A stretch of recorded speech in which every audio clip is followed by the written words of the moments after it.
dengan saudara kami Pak Guru Tunggul. Gak apa-apa dipanggil Bapak ini.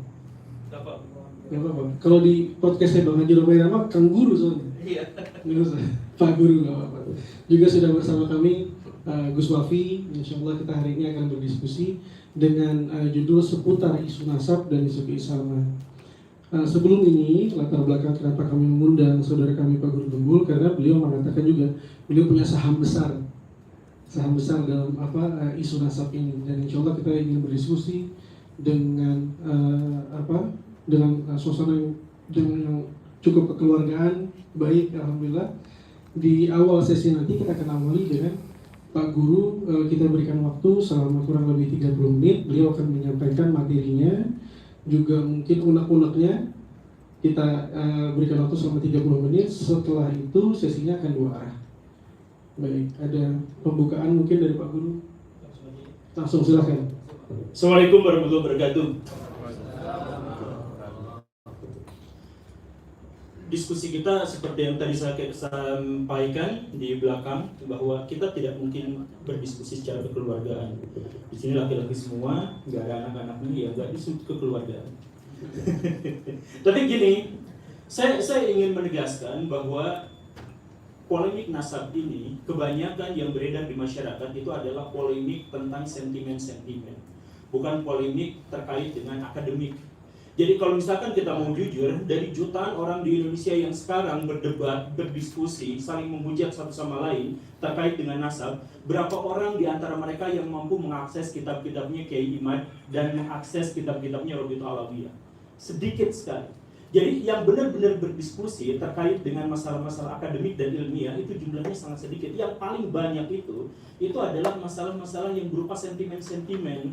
Ada sentimen kesukuan, sentimen keagamaan, sentimen golongan, dan lain sebagainya. Dan ini saya mohon maaf kepada pihak Robitul Alawiyah ketika kemarin-kemarin bikin narasi, atau beberapa di antara pihak dari Robitul Alawiyah atau kalangan Habib itu mengeluarkan sebuah narasi bahwa ini adu domba, bahwa sentimen-sentimen ini adalah ada pihak tertentu yang melakukan adu domba dan sebagainya.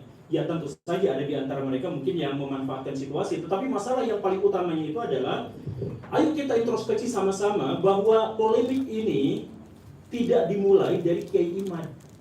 Gak ada yang akan mempedulikan pada tesis semacam itu, karena masyarakat kita hanya 0,001 saja yang biasa membaca. Dan jumlahnya menjadi semakin sedikit ketika yang bahan bacaannya itu adalah terkait dengan polemik nasab. Itu sedikit sekali. Yang Kiai Imad jangan dipahami sebagai orang yang pertama kali memunculkan polemik, dan jangan dianggap sebagai orang yang mengadu domba antara orang-orang NU misalkan atau orang-orang Islam, bukan. Tapi beliau itu adalah orang yang menjadi pionir dari studi akademis. Jadi polemik ini munculnya dari mana? Saya mohon maaf, dari orang-orang habaib. Coba misalkan saya berdiri, kamera tetap masuk ya. Saya ingin menyatakan seperti ini. Sebelum tahun 2000-an, habaib di Indonesia itu sudah ada. Orang-orang yang mengaku sebagai keturunan Nabi itu sudah ada. Dan profesi mereka sangat bervariasi. Status sosial mereka juga bervariasi. Ada dari tukang jualan parfum sampai menteri luar negeri, Indonesia punya yang levelnya habaib. Dan tidak ada kerusuhan, tidak ada polemik di antara itu semua. Yang tiba-tiba muncul adalah, saya mohon maaf ya, di awal reformasi muncul Pak Habib Rizik dengan FPI-nya. Pak Habib Rizik itu latarnya sebenarnya dari NU, tapi entah bagaimana ceritanya, di situ sudah mulai ada kisruh dengan NU yang lain. Ada FPI versus Banser.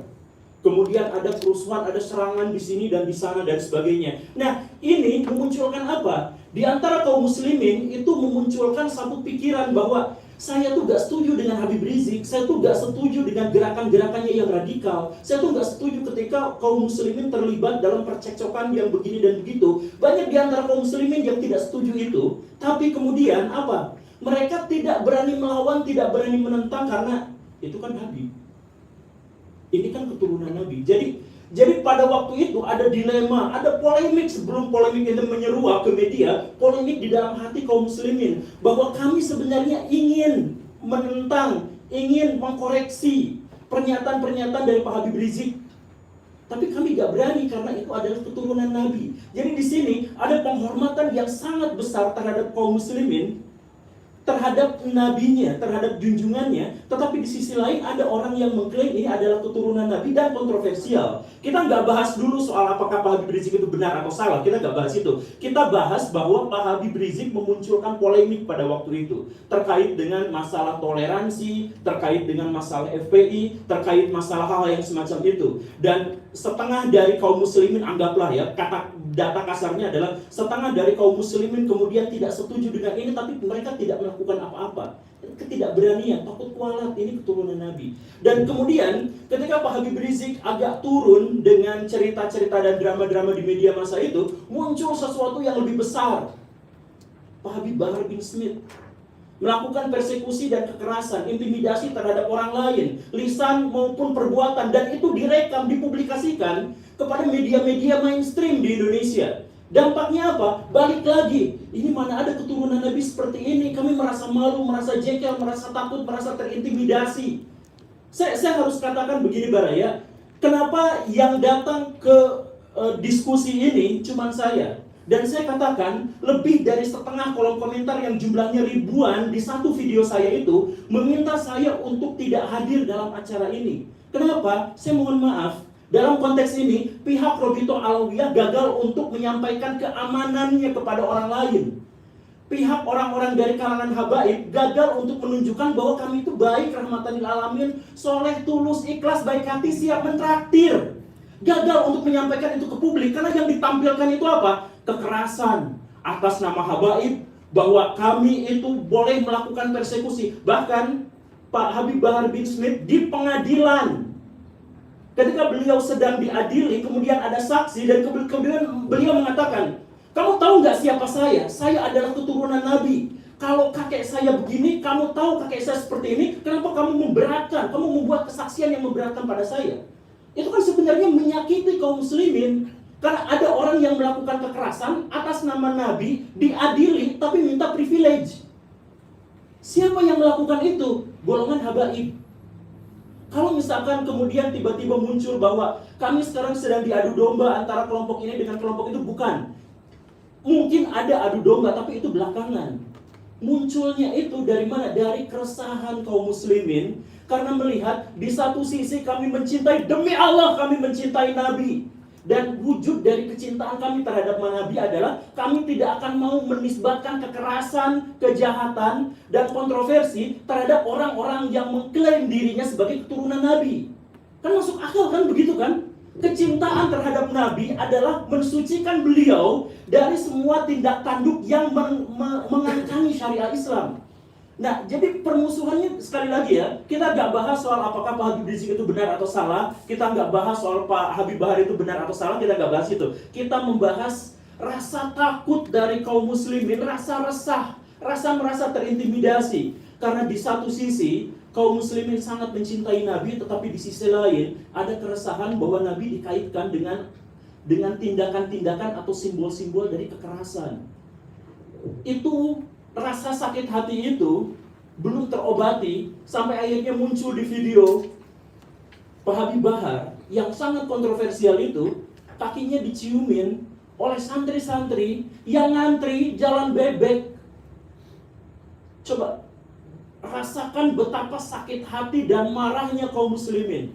Coba kita misalkan bisa melihat dari berbagai perspektif. Misalkan lihat orang-orang yang biasa orang Islam berdebat dengan orang Kristen, berdebat dengan apa, kan ramai sebenarnya di media sosial. Lihat perdebatan di antara mereka. Dan orang-orang non-muslim bawa-bawa itu. Tuh lihat, buah tidak pernah jatuh jauh dari pohonnya. Sebagai penegasan, kalau Bahar melakukan kelakuan yang seperti itu, ya begitulah nabinya. Itu ejekan terhadap kaum muslimin. Dari orang-orang non-muslim, tapi orang-orang non-muslim pun tidak bisa disalahkan. Karena apa? Karena memang Pak Habib Bahar melakukan itu atas nama keturunan Nabi. Kemudian lihat misalkan kelompok-kelompok Islam yang lebih moderat atau yang lebih plural. Mereka sakit hati melihat itu. Karena apa? Karena betapa feodalisme di antara kaum muslim masih terjadi. Ada orang yang diciumi kakinya, Kemudian kita melihat misalkan kelompok-kelompok yang lebih radikal atau kelompok-kelompok yang berpikiran lebih fundamental. Katakanlah kelompok Salafi yang kita sebut sebagai Wahabi misalkan. Mereka marah, mereka sakit hati karena apa? Karena ada orang sujud di depan orang lain atas nama keturunan Nabi. Betapa sakitnya. Coba kita melihat kalangan nasionalis, Islam nasionalis sakit hati ketika melihat ada orang keturunan Yaman kemudian disujudi, diciumi kakinya oleh orang-orang pribumi pesek. Jadi dilihat dari konteks apapun, dalam perspektif apapun, ini benar-benar menyakiti kaum muslimin. Tapi kala itu kaum muslimin berpikir bahwa ya sudahlah, pasrah aja. Kami sakit hati, kami marah, kami pengen sekali untuk mengajak orang ini ke dalam ajaran agama yang benar, katakanlah seperti itu. Ya tapi nggak bisa kan, dia Habib, dia kan keturunan Nabi. Jadi sebenarnya polemik ini bukan muncul gara-gara Kiai Imad, bukan muncul gara-gara dipopulerkan oleh saya, Guru Gembul, bukan. Tapi ini adalah akumulasi dari kekesalan dan kemarahan kaum muslimin terhadap apa yang terjadi yang ditunjukkan oleh beberapa kalangan dari habaib, dari kalangan Ba'alawi. Jadi jangan dulu ada cerita bahwa intelijen masuk ke sini, ya mungkin itu belakangan. Jangan dulu cerita bahwa ini asing masuk ke sini, jangan, belakangan aja dulu. Kita introspeksi. Karena kalau misalkan kita mau maju, kita harus cari solusi. Bagaimana cara kita menemukan solusi? Ketahui masalahnya. Bagaimana cara kita mengetahui masalahnya? Kita berani untuk introspeksi diri. Saya selalu menyatakan, mempopulerkan kepada orang lain, ayo kita introspeksi diri. Kaum muslimin, kenapa sekarang terpuruk? Kaum muslimin kenapa ketinggalan zaman? Karena setiap ada bagian dari kaum muslimin yang disakiti, kita salahin pihak lain. Ketika Indonesia tidak maju, apa yang dinarasikan? Oh, karena ini adalah konspirasi elit global, konspirasi Yahudi, ini Amerika Serikat yang keji dan sebagainya. Ya iya, katakanlah memang seperti itu. Tapi tidak ada seorang pun di antara kita yang gagal itu kemudian menyalahkan pihak lain. Kalau kita gagal dalam permainan sepak bola, kita nggak berhak untuk nyalahin pemain lain yang lebih bagus. Kalau misalkan kita melihat bahwa Indonesia sekarang carut-marut, jelek, terpuruk, tidak memiliki peradaban yang memadai, ketergantungan sama pihak asing, sama Cina, Amerika Serikat dan sebagainya, introspeksi diri, mungkin kita lah yang salah. Bukan lalu kita menyalahkan pihak lain. Nah, termasuk juga dalam hal ini, Rabi itu Alawiyah, kalau misalkan mau berbicara tentang polemik nasab ini, tolong pikirkan jangan, oh ini adalah gara-gara konspirasi, bukan. Ini introspeksi aja, saya mohon. Introspeksi aja bahwa di antara kita memang ada orang-orang yang seperti itu. Dan ketika tesis Kiai Imad itu lahir, muncul, akhirnya mengemuka, sentimen-sentimen itu bertebaran di mana-mana. Anti komunis Yaman, imigran Yaman, ayo kita deportasi mereka dan lain sebagainya. Kenapa muncul sentimen-sentimen yang seperti itu? Sentimen itu muncul jelas jauh dari studi akademik, jauh sekali dari nuansa-nuansa atau ekosistem ilmiah, jauh sekali dari situ. Tapi kenapa? Ya karena sebelumnya bukan masalah nasab yang dituliskan oleh Kiai Imaduddin, bukan. Tapi sebelumnya sudah ada bara dalam sekam yang begitu besarnya, yang akhirnya membuat kaum muslimin ketika ada lecutan sedikit, ada pembukaan, mereka katakan apa? Alhamdulillah ketika saya sekarang mengkritik Habib Bahar, saya tidak akan kualat karena dia bukan keturunan Nabi.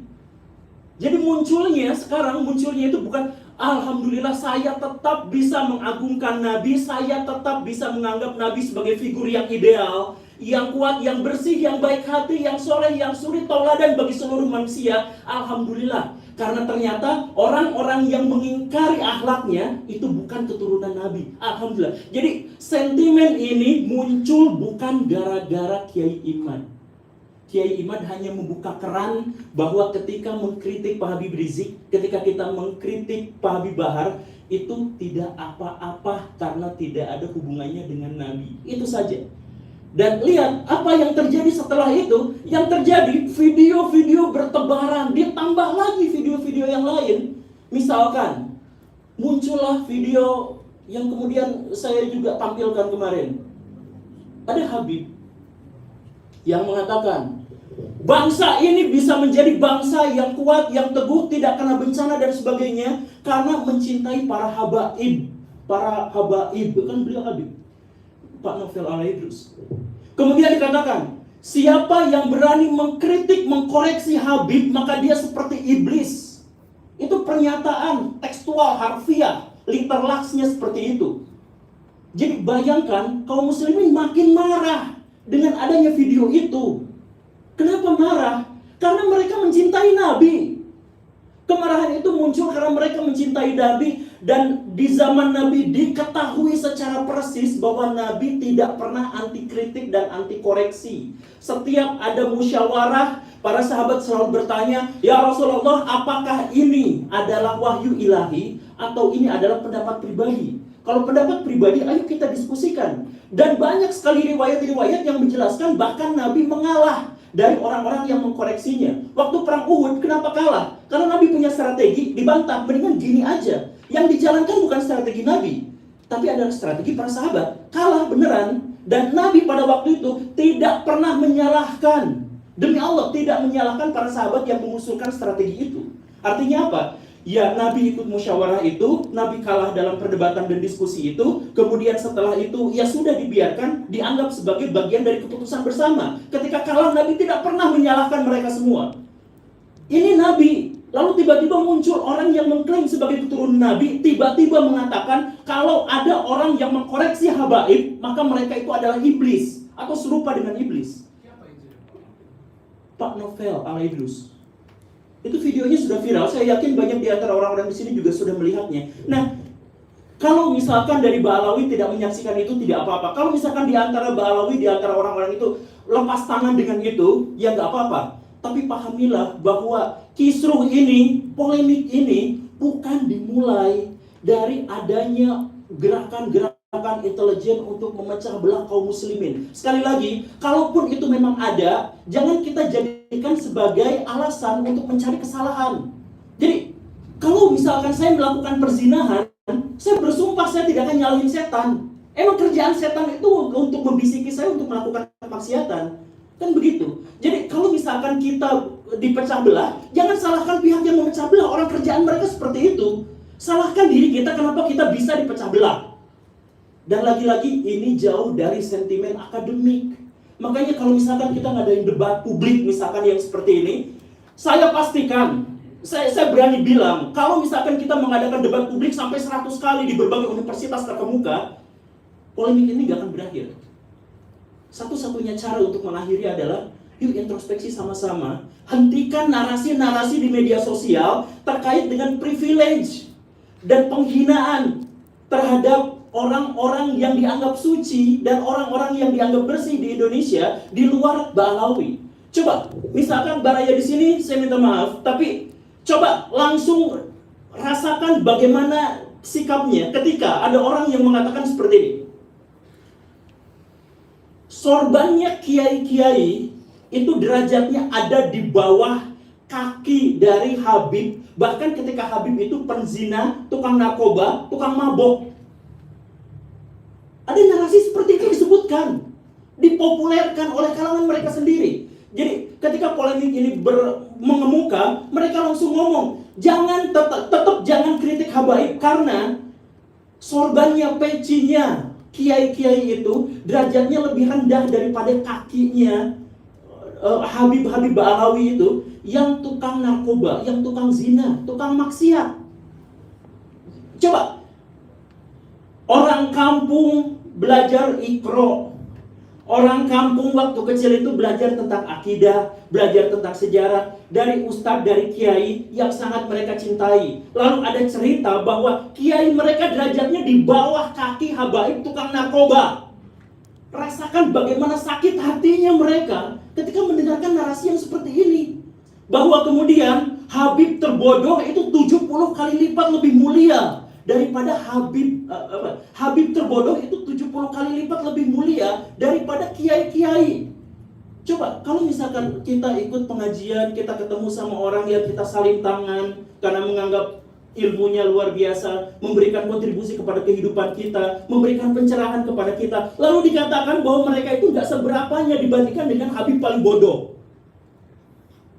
Bisa nggak merasakan penderitaan dan sakit hati yang luar biasa dari situ? Dengan sakit hati yang besar itu, maka debat-debat kayak gini anfaedah. Karena apa? Yang dibangun bukan studi akademik, bukan. Tapi sentimen-sentimen sejak awal. Bayangkan kemudian ada ulama-ulama Nusantara yang harus cium tangan, cium kaki terhadap Habib-Habib yang berjejer duduk di sofa dengan begitu megahnya. kalangan nasionalis sakit hati, kalangan tradisional sakit hati, kalangan fundamentalis sakit hati, mau yang liberal sakit hati, yang radikal juga sakit hati melihat fenomena semacam ini. Jadi please lah, saya demi Allah, atas nama Allah saya katakan bahwa saya datang ke sini untuk menghentikan polemik ini. Saya berharap saya bisa. Tapi untuk menghentikan polemik ini bukan dengan debat, bukan dengan diskusi. Tapi ayo kita sama-sama hentikan yang seperti itu. Kemudian kemarin Pak Fikri Syahab mengatakan kepada saya bahwa kami sebenarnya lepas tangan terhadap kelompok-kelompok habaib yang seperti itu. Karena kami adalah ormas penulis nasab saja. Dan kami tentu saja tidak memiliki otoritas untuk ngurusin apa yang mereka katakan dan apa yang mereka perbuat. Misalkan seperti itu. Ya kalau memang seperti itu, sampaikan kepada publik, bukan kemudian melakukan pembelaan-pembelaan. Kalau misalkan kemarin Pak Haji Roma Irama mengatakan bahwa saya pernah ditawari sertifikat habaib, bukan dicaci maki. Kenapa tiba-tiba muncul di media-media itu, ini orang yang sudah sepuh, ini orang yang sudah ini, tapi kenapa malah seperti ini, soal khotimah dan sebagainya? Bukan. Jujur saja, kalau misalkan kita mau tahu, pencatatan nasabah alawi itu sangat rapihnya itu pas zaman Pak Taufik Asgaf sekarang kan. Sebelum itu kan masih banyak yang gonjang-ganjing kesana-kesini. Bahkan Balawi sendiri pernah memergoki ada beberapa orang yang menjual sertifikat nasab itu kan. Nah itu kan harusnya memang diakui dan kemudian mengatakan oke, kami akan melakukan hal yang lebih baik lagi terhadap pencatatan nasab ini. Bukan justru malah mencaci maki, marah-marah di media sosial terkait dengan masalah yang seperti ini. Ini justru akan memperkeruh. Sekarang Balawi musuhnya jadi banyak. Dan mereka bukan hanya banyak, mereka banyak marah ketakutan di sisi yang lain. Sehingga apa? Kemarin waktu ada pertikaian di Karawang atau Tangerang itu yang kiai katanya digebukin sama kelompok Balawi, sama kelompok Habib. Itulah yang akhirnya menyebabkan Robitoh Alawiyah dianggap begitu mengerikannya. Pak Guru Gembul, please, saya punya firasat buruk, jangan berdebat datang ke mereka. Mau menang, mau kalah, tetap genjur, bonyok mukanya. Jangan salahkan mereka. Demi Allah jangan salahkan orang yang menyarankan itu, karena sudah ada wujudnya. Sudah ada kiai dan banser yang memang digebukin. Sama siapa? Sama habaib.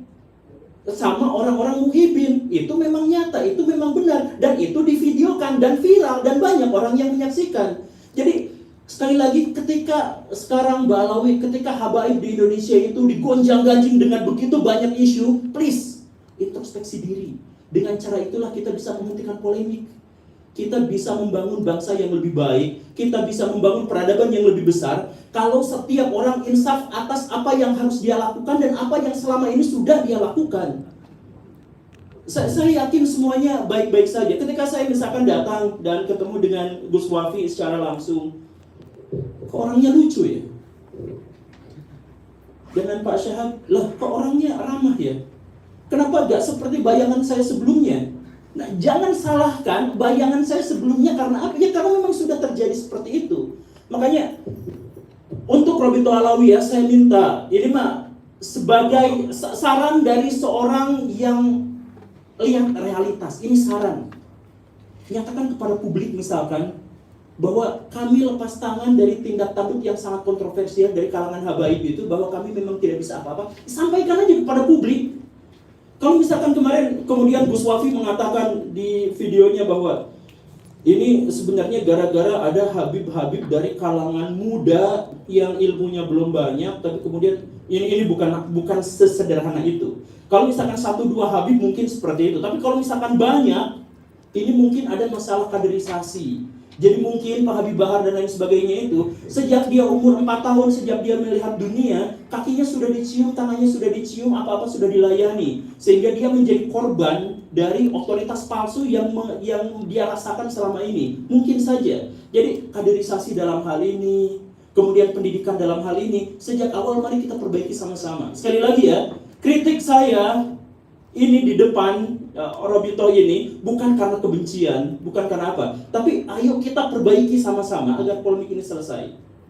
Polemik ini selesai dengan cara apa? Akhlak yang baik, tunjukkan kepada masyarakat kontribusi kita pada masyarakat, bukan kontroversi kita pada masyarakat. Selanjutnya kita diskusi. Assalamualaikum warahmatullahi wabarakatuh. Sudah ini Pak Guru. Unek-uneknya sudah. Sudah terluapkan unek-uneknya. Belum 30 menit ya? Belum 30 menit. Mau ditambah lagi? Ya sudah, nggak usah. Siap. Baik. Dan ini kita apresiasi.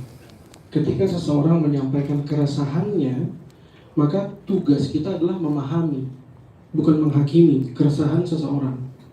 Lalu ketika keresahan itu disampaikan ke publik, maka publik juga mungkin akan menilai apakah saya punya keresahan juga perspektif yang sama dengan apa yang disampaikan, seperti misalnya Pak Guru Gembul. Dan kita juga mendapati hal yang sama. Jangankan masyarakat umum, Robitoh Alawiyah sendiri pun juga mengalami keresahan yang sama. Seperti Pak Guru sampaikan di awal, mungkin ini ada bubble yang akhirnya meletus ketika ada isu asap ini. Ada bubble, artinya sudah ada permasalahan sebelum ini yang baru meletusnya karena ini. Kami di Robitoh Alawiyah juga merasa hal itu tidak salah statement seperti itu. Kenapa? Karena sebelum isu ini yang mengkoreksi kalangan habaib, meluruskan, memberikan nasihat, memang paling banyak dari Robitoh Alawiyah itu sendiri. Ada yang mengindahkan, ada yang tidak. Ada yang menerima, memperbaiki diri, ada yang tidak. Jumlah Alawiyin dulu dengan sekarang jauh berbeda. Kalau misalnya kita punya permasalahan ini, dulu Alawiyin jumlahnya sedikit, pendidikannya terbatas, terkontrol, sirkuitnya tidak terlalu luas, turunannya bisa diukur dari bagaimana ayah dan ibunya. Kita sekarang hidup di generasi di mana jumlah Alawiyin begitu banyak, pendidikannya beragam, tinggalnya juga beragam di berbagai negara, menerima informasi yang beragam, dan permasalahan mereka sama dengan permasalahan di masyarakat. Ada permasalahan yang dia ini sama dengan masyarakat, misalnya, ini narkoba non Alawi, yang satu narkoba Alawi. Orang akan mulai mempermasalahkan nasabnya. Masalahnya sama dengan masyarakat, tapi nasabnya menjadi penting. Kenapa? Karena nasab ini orang akan mengukur engkau sebagai keturunan Rasulullah. Kok begini perilakunya? Itu yang menjadi keresahan dari Pak Guru Gembul. Keresahan itu sangat bisa kita pahami. Dan kami pikir tadi akan full 30 menit unek-unek tadi itu. Ternyata nggak sampai, alhamdulillah. Nggak masalah, itu baik sekali. Dan kritik ini disampaikan di gedung Robitoh Alawiyah. Robitoh tidak anti kritik. Dan kita tidak berkeberatan dengan statement seperti itu. Kenapa? Karena kadang Robitoh pun mengkritik Alawiyin itu sendiri. Tidak sekali, 2 kali. Dokumentasinya banyak, tertulis, video banyak semua. Apakah semuanya diterima? Bisa ada yang diterima, bisa ada yang enggak. Ada juga yang protes dengan kritiknya Robitoh. Jangankan kritiknya Pak Guru Gembul, kritiknya Robitoh pun ada yang protes. Jadi kita tidak mengukur dari bagaimana orang menerima keresahan Robitoh, keresahan Pak Guru Gembul, tapi yang penting keresahan itu disampaikan. Itu pertama. Kedua adalah terkait dari bagaimana Pak Guru Gembul menjabarkan di awal bahwa ini ada rentetan yang akhirnya mengakibatkan hal ini dan memunculkan beberapa sosok, apalagi sosok utama yang tadi beberapa kali disebut oleh Pak Guru Gembul. Memang kami tidak begitu berkenan menyebut nama beliau, walaupun sudah disebut berkali-kali tadi, ya sudah lah, kita sebut ya. Gimana Robitoh gitu, perasaan gimana Robitoh? Kok ada ini nih yang begini? Langkahnya Robitoh seperti apa? Bagaimana cara kita melihat Robitoh? Pertama, Robitoh Alawiyah ini organisasi yang berdiri jauh lebih dulu dari organisasi yang dibentuk oleh Alawiyin lainnya. Sudah ada Robitoh Alawiyah dari 1928, bahkan dalam data kami lebih awal lagi, hanya izinnya di 1928. Dan dipandang sebagai induknya dari seluruh Alawi. Alawi ini kayak kita satu ras gitu. Kalau kita melihat suku Sunda misalnya, dengan semua keragaman di dalamnya, nah itu ada paguyubannya, paguyuban orang Sunda. Nah itu Robitoh begitu. Paguyubannya Alawiyin, dalamnya beragam. Yang masuk partai politik, satu masuk PDI, satu masuk Gerindra, satu masuk P3, PKP, banyak. Beragam sekali. Dan punya pemikiran yang berbeda-beda, yang satu orang hukum. Dan itu terjadi di Robitoh Alawiyah sendiri. Kita punya departemen hukum, isinya orang hukum semua.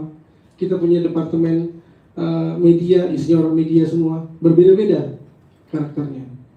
Nah itu terjadi keragaman itu. Paguyuban ini dipandang oleh masyarakat Ayo paguyuban bertindak. Bagaimana paguyuban bertindak? Cara kita mengukur peran Robitoh Alawiyah adalah pertama, apakah Robitoh Alawiyah membenarkan perilaku itu? Itu pertama dulu. Robitoh membenarkan nggak? Ada nggak nih track recordnya Robitoh membenarkan nih perilakunya Syed Bahar bin Smith? Ada nggak? Robitoh pernah belain dia nggak? Robitoh pernah kasih bantuan hukum nggak? Robitoh ini medianya nggak kecil.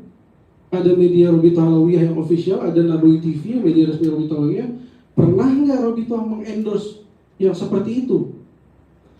Kedua, kalau misalnya Robitoh jelas pandangannya, jelas juga tidak pernah memberikan tanggung kepada orang-orang seperti ini. Kedua, terus orang-orang ini rujukannya yang mana? Sama nggak dengan Robitoh? Kalau misalnya Robitoh punya rujukan, punya garisnya sendiri, lalu ada pihak Alawiyah yang punya garisnya sendiri, pertama Robitoh harus memberikan teguran. Jalan kita seperti ini, kamu memilih jalan yang berbeda. Pernah nggak Robitoh menegur? Pernah. Sekali, 2 kali, lebih. Tapi diindahkan atau tidak, memang itu keputusan ada di individu itu masing-masing. Karena individu ini warga negara, bukan warga Robitoh, gitu. Kalau warga negara, ya hak dia untuk memilih mau berafiliasi dengan partai politik manapun, dengan ormas manapun, mau nurut nggak nurut sama Robitoh. Memang Robitoh nggak punya kekuatan hukum. Kalau kita mau menghukum seseorang, kita harus ukur Robitoh bisa menghukum sejauh mana. Gitu. Robitoh tidak bisa pecat dia, anggota pengurus juga bukan, pecat nggak bisa. Tegur misalnya, menjawab syubhat-syubhatnya lewat video resmi, bantah langsung statement-statement dia. Apa yang disampaikan sama guru tadi, satu orang Habib lebih mulia dari 70 kiai. Luar biasa statement seperti itu. Kita pun kaget dengannya dan kita bantah langsung statement seperti itu. Dan hal ini buat kalangan Alawiyyin pun asing sekali mengatakan seperti itu. Atau juga yang dialami dengan caci maki terhadap kiai misalnya, atau keturunan Wali Songo Azmatson tidak punya keturunan. Ya Robitoh membantah itu secara langsung. Tapi memang yang harus kami akui adalah, dan ini menjadi introspeksi penting, sebagaimana yang disampaikan oleh Pak Guru Gembul, banyak sosok-sosok tersebut bahkan lebih besar di masyarakat, lebih besar cakupannya secara media reach-nya daripada Robitoh itu sendiri. Syed Bahar bin Smith itu hampir setiap hari ada beritanya di media mainstream. Apakah ada setiap hari berita media Robitoh Alawiyah di media mainstream? Tidak. Lalu yang diterima masyarakat yang mana? Yang paling banyak informasinya, yang paling sering ditonton sama masyarakat. Masyarakat lebih banyak tonton Syed Bahar bin Smith, bukan channel Robitoh Alawiyah. Jadi mana yang akan dipegang oleh masyarakat sebagai sampel, contoh, generalisasi dari habaib? Yang paling sering dilihat, yang paling sering ditonton. Nanti kalau kita ambil sampel-sampel lain, ternyata tidak seperti itu dan ternyata jumlahnya lebih banyak, kita hidup di era yang mana yang dilihat di media itu yang akan menentukan keputusan dari pemirsanya, masyarakatnya. Nah, ada beberapa poin tadi yang disampaikan saudara kami Guru Gembul. Sebelum nanti Al-Fakir akan serahkan ke Gus Wafi juga untuk turut menambahkan. Kenapa Robitoh menyebut ini sebagai adu domba? Kami nggak sebut adu domba ini sejak awal. Nggak ada tuh di 1,5 tahun pertama polemik ini Robitoh menyatakan ini adu domba, nggak ada. Kapan Robitoh mulai mengatakan ini adu domba? Mulai 2 bulan belakangan ini. Setelah kami punya bukti jelas adanya operasi-operasi adu domba itu. Adanya gerakan-gerakan yang sudah mulai tidak ilmiah, jauh dari kata ilmiah, dan mulai ada yang benar, dan Pak Guru tadi bilang mungkin ada. Nah itu 2 bulan belakangan Pak Guru. Jadi di awal kita nggak menyampaikan ini ada adu domba, tidak sama sekali. Boleh dicek di track Robitoh ya, Robitoh Alawiyah, track ke belakang tidak ada kami menyampaikan seperti itu. Selanjutnya kami mencatat juga tadi ada statement lepas tangan. Mohon izin Pak Guru, kita ketemu waktu itu di UIN Ciputat dan memang Al-Fakir tidak menyampaikan ada bahasa lepas tangan, mungkin bahasanya bahasanya bukan lepas tangan. Karena kami pun juga menyampaikan pada Pak Guru saat itu bahwa Robito sudah menegur, sudah berusaha, tapi memang beliau tidak mengindahkan. Ini berbeda dengan artian lepas tangan sama sekali. Dan selain lepas tangan juga kita cuma pencatat nasab. Ya, kita organisasi ini salah satu fungsinya memang mencatat nasab itu. Terlepas dari perilaku si Alawi, nasabnya harus dicatat. Ini karena dari sisi keilmuan, ini nggak bisa kita main-mainin karena dia perilakunya begini kita nggak catat. Gitu. Dia tetap harus catat. Walaupun hati kita pengennya nih orang bukan Habib kali ya, tapi tersambung. Mau nggak mau Habib Syekhon itu harus mencatat namanya, karena tersambung. Terima nggak terima, berat atau suka hati, kami harus catat namanya. Lalu, apakah setelah kita kasih statement seperti buku nasab mengisbat bahwa mereka benar nasabnya, lalu mereka keluar akan dengan nilai-nilai Thariqah Alawiyah, nilai-nilai Ba'alawi, nilai nggak bisa juga. Tidak bisa kita pastikan seperti itu. Pun yang menjadi masalah sekarang adalah bagaimana kita mengatasi keresahan tadi. Pertama, Pak Guru, sebelum kita masuk pada bagaimana kita menyelesaikan keresahan itu, Robito Alawiyah mengklasifikasi. Pertama, ada permasalahan dari isu nasab secara ilmiah. Kita jelaskan secara ilmiah, termasuk forum ini. Kami yakin forum ini berfaedah, bermanfaat. Apalagi kita bisa mendengarkan keresahan Pak Guru tadi, itu penting. Menyebut nama-nama tadi dalam keresahan tadi, itu penting. Bagaimana Robito merespon, penting sekali. Dan sangat ditunggu-tunggu oleh masyarakat. Sangat berfaedah pertemuan seperti ini. Lalu, setelah kita menjawab, menjelaskan dari sisi keilmuan substansi isu nasab, baru kita mulai bergeser. Apalagi ada isu substansi sejarah. Ada yang mempermasalahkan tentang sejarah. Robito harus menjelaskan tentang sejarah itu. Diadakanlah forum sejarah. Kemarin kita mau datang ke UIN Walisomo. Sudah siap Dr. Alwi Alata sudah ada di Jakarta. Kita sudah siap untuk datang, sudah booking hotel. Nah, buat tim delegasi kita ternyata dibatalkan. Insya Allah kita akan buatkan lagi forumnya, forum sejarah nanti. Kalau tidak dari eksternal, dari internal kita buat. Apa fungsinya? Juga video-video di Nabo TV. Apa fungsinya? Menjelaskan tentang substansi dulu. Tentu ada sentimen, tentu ada permasalahan akhlak, oknum dan lain sebagainya. Dan di setiap video kami selalu kami catat lagi, kami garis bawahi. Setiap statement dari Robito Alawiyah selalu menyertakan di tengah, awal atau akhir video kritik terhadap internal Alawi.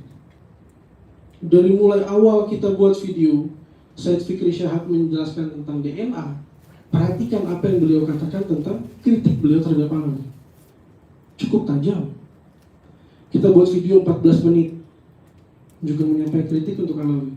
Gus Wafi bikin video sama kita. Kurang tajam apa yang beliau sampaikan? Yang beliau sampaikan adalah, ini Habib-Habib muda yang lebih banyak jadwal ceramahnya daripada jadwal belajarnya. Kami senang dengan kata-kata itu. Kami senang dengan kritik, termasuk yang disampaikan Guru Gembul ini. Robito wadah untuk menyampaikan kritik itu. Ini tempat untuk kita memperbaiki diri. Dan menjadi contoh bagi Alawi bagaimana kita menjadi tolak ukur dari Alawi itu sendiri. Kita nggak anti kritik. Sama sekali, pertemuan ini sangat bermanfaat. Sangat bermanfaat. Nah, tadi ada beberapa substansi dari Pak Guru dan itu baik sekali. Artinya, tolong apapun yang dijelaskan oleh kami dan Gus Wafi tidak berarti kami membela si oknum. Jangan nanti dipelesetkan kami bela, kami sama sekali tidak bersedia kalau dikatakan kami membela si oknum. Karena terkait pernyataan tadi Robito, harusnya menyatakan bahwa Robito ini berlepas diri dari orang-orang seperti itu. Sebetulnya dari konten-konten Robito, surat-surat Robito itu sudah menjelaskan pernyataan itu. Kalau sudah tidak bisa diingatkan, sudah dijelaskan juga tidak diindahkan, dijawab syubhatnya secara resmi juga tidak diperbaiki, bahkan tidak juga meminta maaf kepada masyarakat, Robito tidak bisa mengambil langkah hukum, apalagi ngegebukin orang. Kita semua taat sama hukum, ya. Nah itu kita udah ada penyampaian seperti itu. Untuk kalangan yang biasa nonton Nabo TV, Robito Alawiyah pasti nggak asing dengan Robito Alawiyah mengkritik Alawi, pasti nggak asing. Nah itu. Terima kasih banyak. Apa yang disampaikan Pak Guru Gembul itu penting sekali. Penting sekali. Siapapun yang merasa mungkin sakit hatinya mendengar kritik, masukan seperti itu, ya mungkin itu bagian dari luka yang harus diobati. Ketika beliau mengatakan introspeksi, betul, terlepas dari semua ini yang paling pertama dan kita harus pahami sebagai seorang alami adalah introspeksi.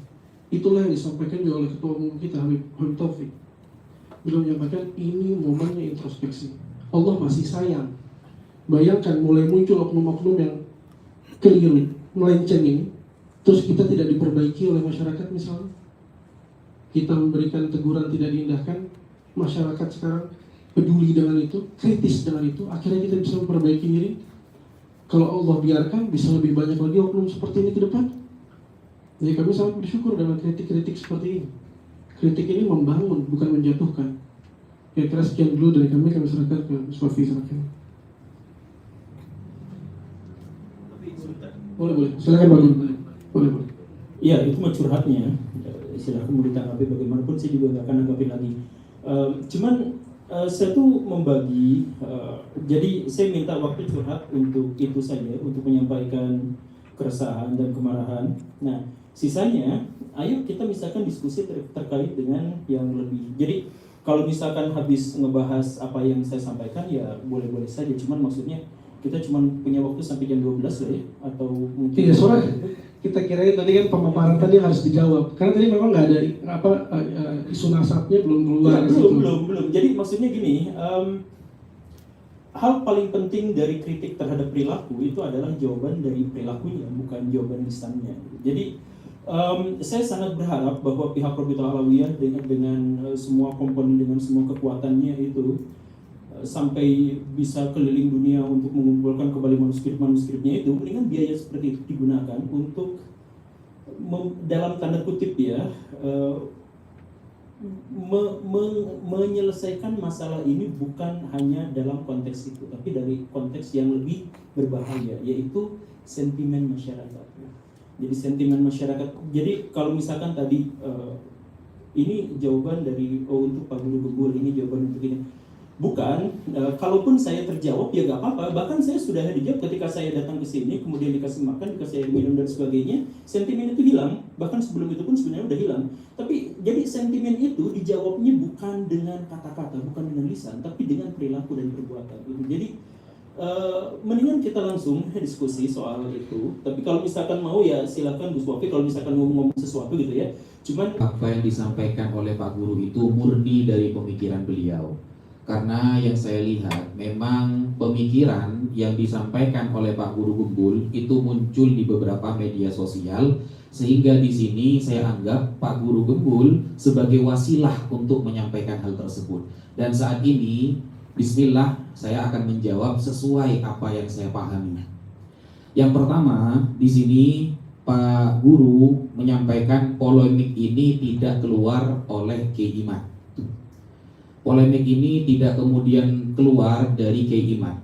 Saya benarkan. Mengapa? Karena begini. Pada umumnya, orang yang berbuat baik 9 kali, berbuat jahat 1 kali, maka yang diingat adalah yang jahat. Jarang orang mengatakan ketika orang ini berbuat baik 5 kali, lalu kemudian berbuat jahat 1 kali, dia menghargai yang 5. Itu jarang sekali. Umumnya seperti itu.